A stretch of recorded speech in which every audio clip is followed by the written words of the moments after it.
정부의 자본시장 활성화 정책 추진과 법 개정까지 이루어지면서 수혜가 예상되는 금융업 관련주들 주가가 그동안 많이 올랐습니다. 관련된 고배당 ETF에 대한 관심도 여전한 상황인데요. 어떤 상황인지 자세히 알아보겠습니다. KB자산운용 ETF 상품 마케팅실 이수진 실장 모셨습니다. 어서 오세요. 국내 증시 강세 보이면서 AI 관련주, 그다음에 특히 금융주, 증권주 ETF, 뭐 이런 금융주 ETF들이 너무 상승세를 크게 보이니까 이게 지속되느냐, 정부 수혜가 계속 받아서 계속 상승하느냐, 뭐 이런 생각들이 되게 많이 드는데 지금 ETF 쪽에서 이제 섹터별로 다 보시니까 지금 어떻게 보시나요? 사실 연말까지는 일단은 긍정적인 시각을 유지하자라고 저희도 내부 의견을 모으고 있는 그런 상황이고, 뭐 이제 하도 이 얘기 많이 들으셔가지고 지겨우실 것 같긴 한데 정말 말 그대로 정부의 정책 기조 변화랑 이런 제도 개편 기대감이 시장을 끌어올리고 있는 상황입니다. 뭐 국가별로 여러 가지 차이가 있지만 일단은 국내 전체 ETF 시장에서 국내 비중, 해외 비중이 한 6대4 정도로 이제 유지가 되고 있는 그런 상황인데요. 국내 주식형이 2024년 말 기준으로는 비중이 한 25% 정도였고요. 해외 주식형 비중이 전체 한 32% 정도였습니다. 근데 이제 7월 오늘자로 제가 한번 확인을 해봤더니 국내 주식형 비중이 70조 원을 돌파를 하면서 32%까지 끌어올려졌거든요. 그래서 이거는 이제 말 그대로 정말 정책 수혜에 의한 한국 증시만의 어떤 강세 움직임을 ETF 시장이 굉장히 충실하게 반영하고 있는 것으로 보여지고 있습니다. 특히 요즘 이제 주목받고 있는 게 바로 이제 고배당 ETF인 것 같은데, 이제 배당 소득 분리과세의 기대감 때문에 이제 고배당 ETF로 자금이 많이 몰렸다고 하는데 실제로 상황이 어떤가요? 네, 뭐 고배당 관련 세제 개편안이 발의가 되면서 고배당 투자에 대한 투자자들의 관심이 굉장히 높은 그런 상황이고요.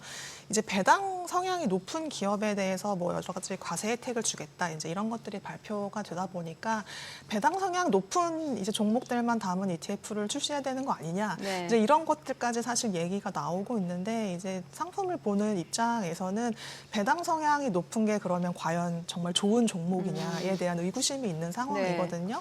좀 더 자세하게 설명을 드리면 결국에 배당 성향이라는 게 배당금을 기업의 순이익으로 나눈 거다 보니까 결국에 배당 성향이 높게 유지되기 위해서는 이제 배당금이 굉장히 높은 수준을 유지를 해야 되는데, 순이익 자체는 뭐 세금이라든지 단기적인 자산 처분이라든지 아주 여러 가지 일회성 요인에 의해서 변동성이 가장 높아질 수밖에 없는데, 이렇게 배당금을 높은 수준으로 유지를 해서 배당 성향을 가져가려면 결국에는 기업의 미래 장기 어떤 투자 여력을 축소한다라거나 여러 가지 좀 재무 건전성에 부담을 주는 요소가 되지는 않을까, 저는 좀 그렇게 걱정을 하고 있고, 그렇기 때문에 단순히 배당 성향이 높은 종목만 볼 것이 아니라 안정적인 현금 흐름이라든지 뭐 저평가되어 있지는 않은지, 그리고 기업이 또 안정적으로 시가총액이라든지 이런 것들을 유지하고 있는지, 뭐 실적이 좋을 거라든지 이제 이런 여러 가지 것들을 좀 같이 종합적으로 검토해서 종목을 좀 고르셔야 될 것 같아요.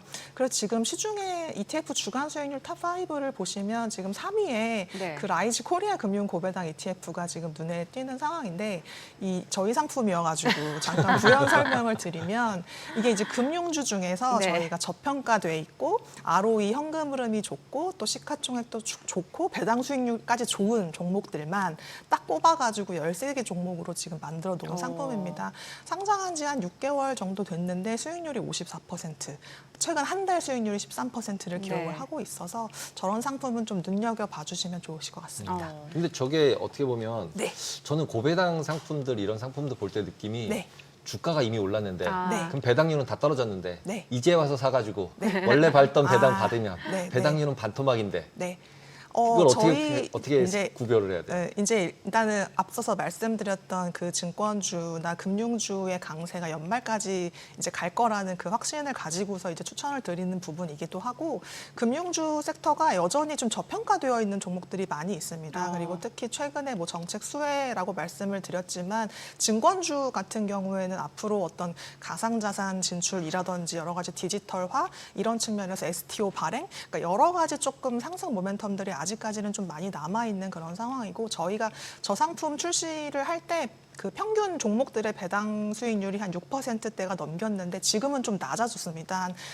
5% 정도 초반대가 나오고 있는데 그만큼 안정적인 성과와 배당 수익률을 좀 확보하고 있다. 그렇게 말씀드릴 수 있겠습니다. 자, 그리고 정부에서 또 AI 산업 육성도 지원하겠다라고 밝혔고 방산 육성 컨트롤 타워 신설도 추진하고 있다고 하는데 그럼 이와 관련된 ETF도 다시 한번 투자자들 관심을 받을 것 같은데요. 네, 정부가 최근에 발표한 이제 그 AI 국가 전략, 뭐 방산 여러 가지 이제 네. 이슈들을 한번 보시면 결국에는 수혜를 받을 수 있는 종목들이나 섹터가 AI나 뭐 로봇이나 방산이나 원자력 이런 테마로 좀 압축된다라고 저는 보고 있습니다. 뭐 첨단 산업 육성과 관련해서는 구체적으로 AI 데이터 센터 구축과 같은 뭐 인프라 확장부터 고성능 반도체 칩 확보, 또 정부가 민간이랑 합작해서 100조 원을 투자하겠다 이제 여러 가지 것들을 사실 발표를 하고 있고 이런 내용들은 그 이재명 대통령께서 그 공약집에서부터 사실 말씀하셨던 그런 부분들이라 사실 이런 수혜가 새삼스럽지는 않은 그런 상황인데요. 그러다 보니까 국내외 그 반도체나 방산, 뭐 이제 원자력 이런 ETF들이 성과도 굉장히 좋은 상황이고 뭐 관련 종목들 개별적인 움직임도 좀 괜찮은 상황입니다. 근데 이걸 ETF로 대응하시고자 하셨을 때 반도체 ETF들 같은 경우에는 특정 대형주 종목 뭐 이름만 아시면 이제 아시는 그런 종목들이 너무 쏠림이 좀 과도하게 되어 있거든요. 코스피를 반영을 하려다 보니까. 그런데 이제 이런 부분들 정말 앞으로 미래의 성장을 이끌어갈 핵심 종목만 내가 좀 선별해서 투자할 수 없을까? 이제 그런 것들을 좀 고민을 하시는 분들이시라면 뭐 AI 앤 로봇 ETF라든지 이런 것들을 좀 눈여겨봐 주시면 좋으실 것 같고요.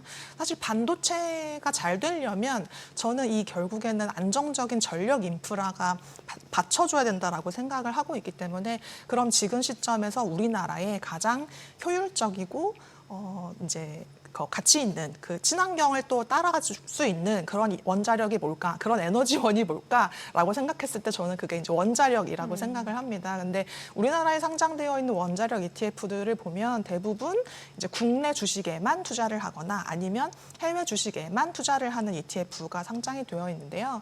그 이제 원자력 했을 때 떠오르는 국내 대표 종목들, 두산 에너빌리티나 아니면 이제 미국의 최대 원자력 운영 기업, 뭐 콘스텔레이션 에너지나 그러면 원자력을 만들어 가기 위해서 꼭 필요한 우라늄 채굴 기업 관련해서 세계 최대 기업인 뭐 카메코 이런 것들을 좀 한꺼번에 투자할 수 있는 상품은 없을까라고 고민하실 것 같은데요. 라이즈의 글로벌 원자력 ETF가 또 이런 ETF여서 이것도 역시 좀 관심 있게 봐주시면 좋으실 것 같습니다. 네. 저런 거는 그러면 세금 어떻게 내요? 왜냐하면 네. 미국 주식이랑 한국 주식이 네. 들어있으면 한국 네. 주식은 세금 안 내는 거고 맞습니다. 미국 주식은 세금 20일 내야 되는데 ETF가 네. 그러면은 세금을 막 붙여서 네. 계산을 해줘요? 미리? 네, 저희는 이제 과표 기준가를 통해서 국내 주식에서 발생한 매매 차익은 과표 기준가에 산입이 안 되고 해외 주식에서 나온 매매 차익에 대해서는 과표 기준가에 산입이 돼서 그 이제 ETF 가격 말고 저희는 과표 기준가 같이 보여드리고 있어요. 그래서 그거 확인을 해보시면 됩니다. 조금 너무 디테일한 것 같긴 한데 네. 그 안에서 그러면 매도를 해야 원래 세금을 내니까 네. ETF도 마찬가지로 매도 안 네. 했을 때 세금이 없다가 네. 매도할 때 세금 발생하면은 같이 세금 발생시켜서 과표 표준가를 만든다는 거죠. 그러면 네, 정산을 할 때. 그러면 이제 네. 이제 실제 투자하는 사람은 신경 쓰지 말고 그냥 네,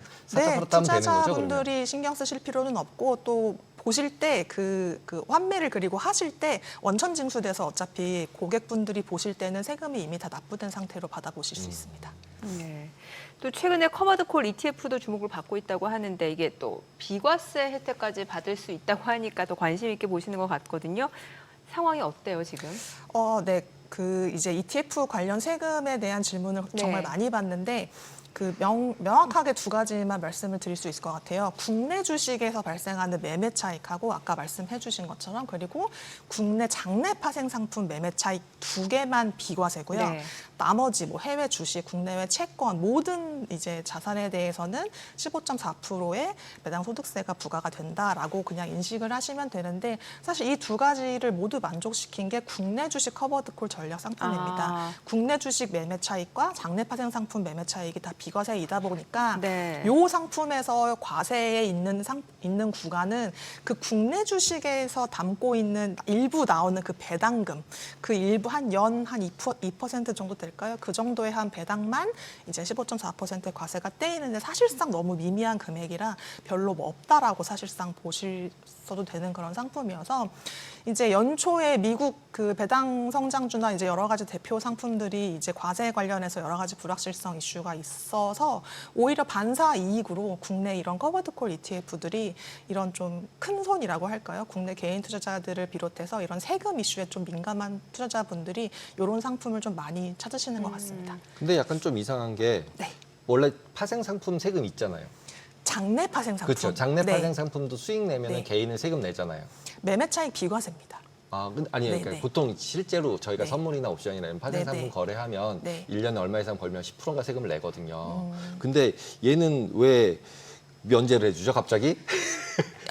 ETF 시장에서 국내 장내 파생 상품 매매 차익은 이제 비과세 대상 이거는 뭐 바뀐 게 아니고 원래 사실 그랬어요? 네, 이렇게 되어 있었습니다. 제가 사실 네, 오고 나서부터는 계속 이렇게 네, 되고 있습니다. 이해가 갑자기 그럼 무조건 해야 되는 거네요. 나름 방향만 맞다면 주가가 네. 올라가는 방향이거나 횡보세라고 생각이 들어서 네. 그냥 옵션 팔아서 돈을 벌 수 있을 것 같다. 그러면 해야 되는 거네요. 네, 네. 알겠습니다. 그러면은 최근에 이제 그런 커버드콜 ETF 같은 경우는 특히 미국 커버드콜 ETF는 KB 자산이랑은 좀 상관없겠지만 개인들이 너무 많이 하시는 경향이 없잖아 있어요. 뭐 네. 예를 들면 테슬라 커버드콜 ETF, 무슨 네. 엔비디아 커버드콜 ETF 이런 네. 것들 보면은 배당 수익률이 막 50%, 70% 그래요. 그래서 네. 한 달에 5%씩 줘요. 네. 배당을. 네. 근데 실제로 가서 보다 보면은 맨날 가격이 내려가요. 네. 그래서 이런 것들 투자할 때는 어떤 식으로 투자를 해야 되나요? ETF들을? 제가 드리고 싶은 말씀 그리고 저희 KB자산운용이랑 상관도 있습니다. 저희도 상관도 이제 있어요? 해외 주식을 기초 자산으로 하고 있는 커버드콜 상품들이 다소 상장이 되어 있기 때문에 저는 이제 커버드콜 자체의 전략을 성장하는 기초자산이랑 엮어서 같이 투자를 한다라는 거는 사실 처음에는 별로 추천을 드리지 않았었어요. 그래서 저희 KB자산운용은 다른 회사에 비해서는 이런 커버드콜 상품을 굉장히 늦게 좀 출시를 한 편입니다.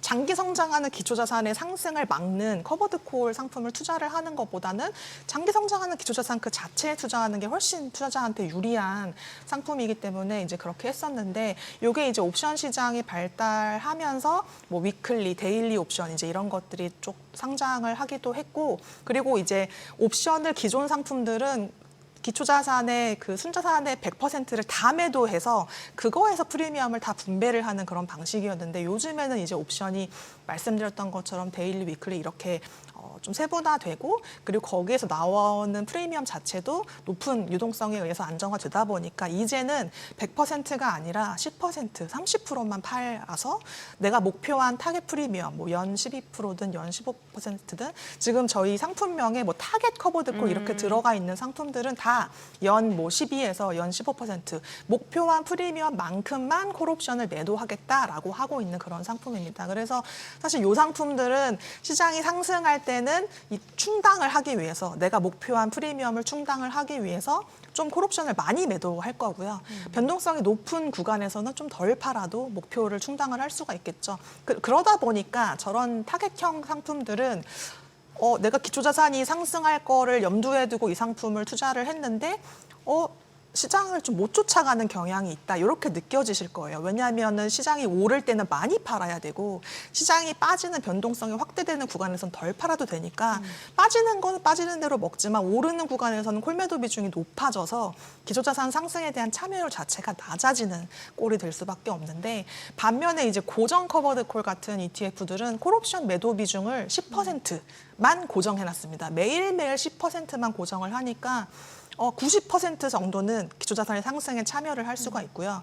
그리고 매일 나오는 그 10%의 프리미엄에 대해서 분배를 또 받을 수 있는 상황이고 그 비중만큼 동일한 금액을 매매가 되기 때문에 변동성이 높은 좀 하락 장세에서는 프리미엄이 올라가는 그런 결과가 나오게 되고 이제 안정적인 시장 상승 구간에서는 90% 시장 상승에 참여할 수 있는 그래서 성장과 인컴의 두 마리 토끼를 다 잡을 수 있는 그런 상품이 고정 커버드콜 전략이다라고 저는 정리를 드릴 수 있을 것 또 같습니다. 이제 커버드 콜이라고 얘기하면 콜옵션을 계속 파는 건데 이제 네. 콜옵션이라고 하면 상승하면 난 안 먹을게 수익이 네. 없어도 돼 대신에 제자리에 있으면 돈 받을 거야 네. 이래서 계속 받는 거잖아요. 근데 맞습니다. 이제는 만기를 하루짜리 일주일짜리까지 다 상품들이 많아져서 네. 하루짜리들을 계속 파니까 네. 그냥 하루하루 정산해서 하루하루 받아서 주겠다 네. 이렇게 보면 되는 거네요. 그럼 네. 이런 상품들은 특별한 리스크가 없나요?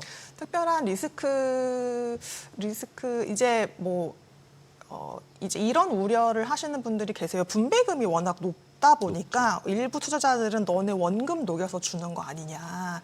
내가 투자한 거를 그냥 자꾸 순잔해서 빼서 주는 거 아니냐. 이제 이런 우려들을 하시고 계실 텐데, 그러니까 일부 아주 이제 뭐 그런 확률이 아예 없죠. 운용을 하는 입장에서는 그거는 이제 선의로 할 수 있는 그런 일들은 아니니까 다만 그렇게 하진 않겠지만 예를 들어서 저희가 연 12%의 목표 프리미엄 분배를 목표로 하고 있는데 아무리 100%를 다 팔아도 그걸 다 못 채울 수 있는 그런 리스크는 있을 수 있겠죠. 타겟 커버드콜 상품들의 경우에는요. 그래서 이제 미국 제가 아까 여쭤봤던 게 네. 미국 커버드콜 상품들은 원금 네. 빼서 줘요. 네. 예, 그래서 야 이거 밑장 빼기지 원금 빼서 돈 주는 네, 게 어딨냐 원금 네. 주고 그 쿠폰이라고 주는데 그래서 네. 저는 이제 그때 야, 그럼 세금은 어떡하지 원금을 빼서 준 다음에 배당이라 그러면 거기서 세금은 어떡하지 뭐 이런 복잡한 생각이 들더라고요. 근데 우리나라 거는 그런 건 아직은 없는 거죠. 네, 없습니다. 아. 일단 단일 종목에 대해서 낼 수 있는 상품도 없고요. 네, 아직은 없습니다. 네, 알겠습니다. 오늘 여기까지 듣겠습니다. 내용 잘 들었습니다. 고맙습니다. 감사합니다.